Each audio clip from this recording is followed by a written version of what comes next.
les amis gilets jaunes pour la galette. On arrive. Ah, faut voir, voilà. Bah, c'est Guillaume. C'est toi qui l'as eu.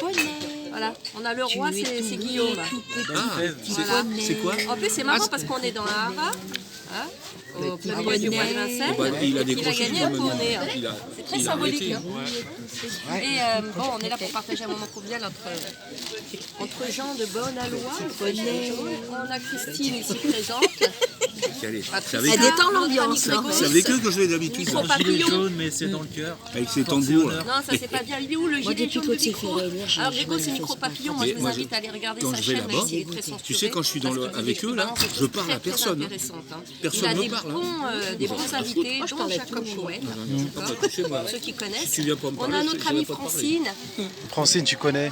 On a notre ami Alain, Alain. qui nous fait le plaisir d'être avec nous aujourd'hui. Et le Guillaume et Jalal. Je sais pas si tu sais, je ne Et sais pas Guillaume. si tu es votre ami, mais on verra bien. Écoute, tout ce qui est gilet jaune et qui est fondamentalement bon, c'est notre ami, c'est la famille Jaune. Et donc, Moi, j'habite à côté comme on de n'a pas tout Provins. le temps l'honneur d'avoir notre ami Grégos avec nous. J'habite un petit village qui s'appelle Jouy. J'habite un petit plaisir village. d'être là aujourd'hui.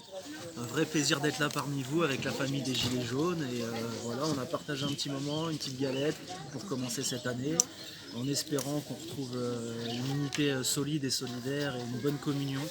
Et je ne vais pas dire un retour des Gilets jaunes parce que pour moi ils sont toujours là, on est toujours là en tout cas dans l'esprit. Voilà. Ils n'ont jamais disparu, Même quoi. si c'est une petite unité aujourd'hui. Mais en tout cas voilà, une communion, qu'on arrive en tout cas à se retrouver et se rassembler de nouveau pour défendre nos libertés, nos droits. Et pour moi aujourd'hui c'est un devoir en tout cas.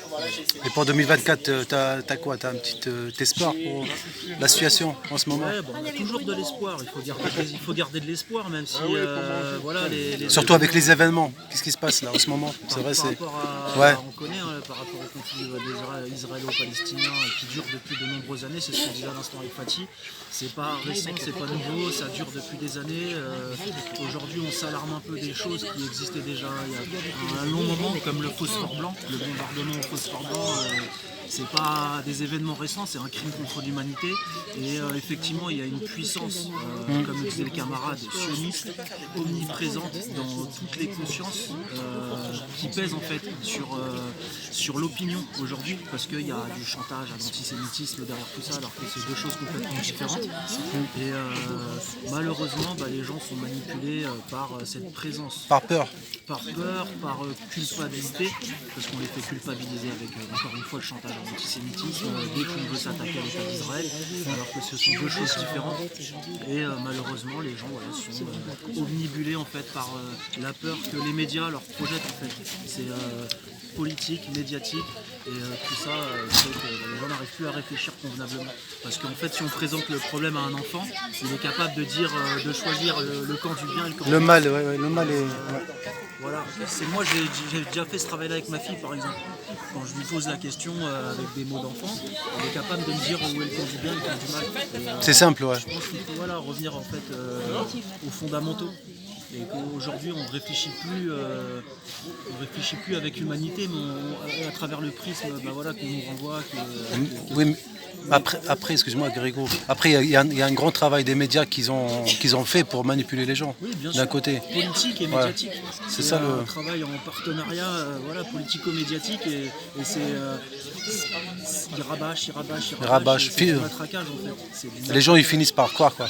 Ils finissent par le croire et même s'ils y croient pas, ils finissent par douter Ouais. même de leur propre Opinion. ressenti qu'ils peuvent avoir. Ouais. C'est de la manipulation des sentiments, des émotions, et c'est ça qui est triste, qui est dommage. Donc il faut se réveiller et s'intéresser un petit peu. S'intéresser. En fait, ne serait-ce que même sans être, avant même d'être engagé, je pense qu'il faut s'y intéresser, réfléchir, comprendre et agir. Parce que tout le monde est concerné, c'est ça le... C'est ça.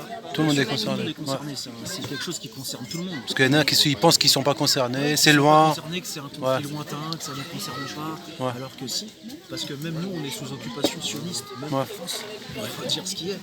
On est aussi sous cette occupation-là, sous cette tutelle, et un jour ou l'autre, de toute manière, on subit déjà, quoi qu'il en soit, en fait, sans même s'en apercevoir directement, mais indirectement, et quoi qu'il en soit, oui, si personne ne réagit, c'est fini, quoi. Donc il faut reprendre en fait le combat par les cornes, prendre le taureau par les cornes et rentrer dans l'arène. Moi j'ai mis le premier jour. Merci Grégo. Merci à toi, Ouais, Jonathan. salut. Voilà.